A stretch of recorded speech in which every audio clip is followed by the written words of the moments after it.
നമസ്കാരം.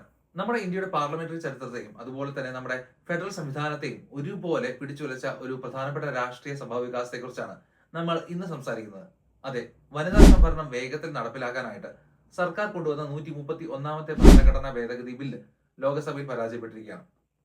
യഥാർത്ഥത്തിൽ എന്തായിരുന്നു ഈ ബില്ല്? ഇതിന് പിന്നിലെ രാഷ്ട്രീയം എന്ത്? നമുക്ക് ലളിതമായിട്ടൊന്ന് പരിശോധിക്കാം.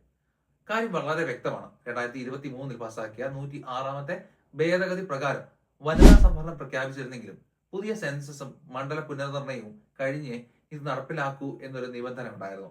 ഇതിനിടയിലാണ് സെൻസസ് വൈകുന്നത്. അതുകൊണ്ട് തന്നെ 2011 സെൻസസ് അടിസ്ഥാനമാക്കി മണ്ഡല പുനർനിർണയം ഉടൻ നടത്താനാണ് സർക്കാർ 131ാമത്തെ ഭേദഗതിയിലൂടെ ശ്രമിച്ചത്. ചുരുക്കത്തിൽ പറഞ്ഞാൽ ലോക്സഭാ സീറ്റുകൾ 543 നിന്ന് 850 ഉയർത്താനും അതിൽ 33% വനിതകൾക്കായിട്ട് സംവരണം ചെയ്യാനുമാണ് അവർ ലക്ഷ്യമിട്ടത്. നമ്മൾ ഈ വിഷയത്തെക്കുറിച്ച് ചിന്തിക്കുമ്പോൾ മറ്റ് രാജ്യങ്ങൾ എങ്ങനെയാണ് ഇത് കൈകാര്യം ചെയ്യുന്നത് എന്ന് നോക്കുന്നത് നന്നായിരിക്കും. ഉദാഹരണത്തിന് അമേരിക്കയില് ജനസംഖ്യാ കണക്കെടുപ്പ് പ്രകാരം സീറ്റുകൾ പുനർനിർണയിക്കാറുണ്ടെങ്കിലും ഓരോ സംസ്ഥാനത്തിനും ഒരു നിശ്ചിത പ്രാതിനിധ്യം ഉറപ്പാക്കുന്ന സംവിധാനമുണ്ട്. ഓസ്ട്രേലിയയിലും കാനഡയിലും മണ്ഡലങ്ങളുടെ അതിർത്തി നിർണ്ണയിക്കുന്നത് സ്വതന്ത്രവും രാഷ്ട്രീയ സ്വാധീനവും ഇല്ലാത്തതുമായിട്ടുള്ള കമ്മീഷനുകളാണ്. മറിച്ച് നമ്മുടെ നാട്ടിലെ പോലെ രാഷ്ട്രീയ നേതാക്കൾ നേരിട്ട് ഇതിൽ ഇടപെടുന്നില്ല. അതായത് ഭരണകൂടം മാറുന്നതിനനുസരിച്ച് മണ്ഡലങ്ങൾ മാറുന്ന സാഹചര്യം അവിടെ കുറവാണ്. ഇവിടെയാണ് പ്രധാനപ്പെട്ട ഒരു വശം നമ്മൾ ശ്രദ്ധിക്കേണ്ടത്. ഇത് കേവലം ഒരു വനിതാ സംവരണ ബില്ല് മാത്രമല്ല, ഇന്ത്യയുടെ രാഷ്ട്രീയ ഭൂപടത്തെ തന്നെ മാറ്റിമറിക്കാൻ ശേഷിയുള്ള ഒന്നാണ്. പ്രതിപക്ഷം എന്തുകൊണ്ടാണ് ഇതിനെ ഇത്രത്തോളം ശക്തമായി എതിർത്തത് എന്ന് നമുക്ക് നോക്കാം. ആദ്യമായിട്ട് ദക്ഷിണേന്ത്യൻ സംസ്ഥാനങ്ങൾക്ക് തിരിച്ചടിയാകുന്നു. ജനസംഖ്യാ നിയന്ത്രണം വളരെ വിജയകരമായിട്ട് നടപ്പിലാക്കിയ കേരളം, തമിഴ്നാട് തുടങ്ങിയ സംസ്ഥാനങ്ങളെ അപേക്ഷിച്ച് ജനസംഖ്യ കൂടിയ ഉത്തരേന്ത്യൻ സംസ്ഥാനങ്ങൾക്ക് സീറ്റുകൾ വൻതോതിൽ വർദ്ധിക്കാൻ സാധ്യതയുണ്ട്. സ്വാഭാവികമായിട്ടും ഇത് പാർലമെന്റിൽ നമ്മുടെ സംസ്ഥാനങ്ങളുടെ രാഷ്ട്രീയ പ്രാധാന്യം കുറയ്ക്കും. രണ്ടാമതായി ഫെഡറൽ അവകാശങ്ങളാണ്. 1971 സെൻസസിന്റെ അടിസ്ഥാനത്തിൽ മരവിപ്പിച്ച സീറ്റുകൾ പെട്ടെന്ന് മാറ്റുന്നത് സംസ്ഥാനങ്ങൾ തമ്മിലുള്ള തുല്യതയെ തകിടം മറിക്കും. മൂന്നാമതായിട്ട് രാജ്യസഭയുടെ പ്രസക്തിയാണ്.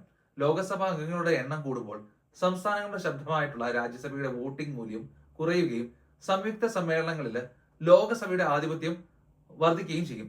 നാലാമതായിട്ട് സാമ്പത്തിക ഭദ്രതയാണ്. ഒരു കാര്യം കൊണ്ട് ഓർക്കണം, മന്ത്രിമാരുടെ എണ്ണം 122 ആയിട്ട് ഉയരുന്നതും പുതിയ പിമാർക്കുള്ള ശമ്പളവും സൗകര്യങ്ങളും എല്ലാം പൊതുഖജനാവിന് വലിയ സാമ്പത്തിക ബാധ്യതയായിട്ട് മാറും. സർക്കാർ ഇനി എന്ത് ചെയ്യണം? ഇനി എന്താണ് ഇതിന് പരിഹാരം? സർക്കാരിന് ചെയ്യാൻ കഴിയുന്ന കാര്യങ്ങളാണ് ഇനി ഞാൻ പറയാൻ പോകുന്നത്. ജനസംഖ്യ മാത്രമല്ല വികസനവും.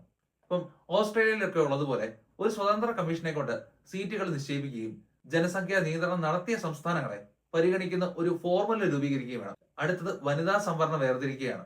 മണ്ഡല പുനർനിർണയമായിട്ട് ബന്ധിപ്പിക്കാതെ വനിതാ സംവരണം മാത്രം എത്രയും പെട്ടെന്ന് നടപ്പിലാക്കാൻ സർക്കാർ മുൻകൈ എടുക്കണം.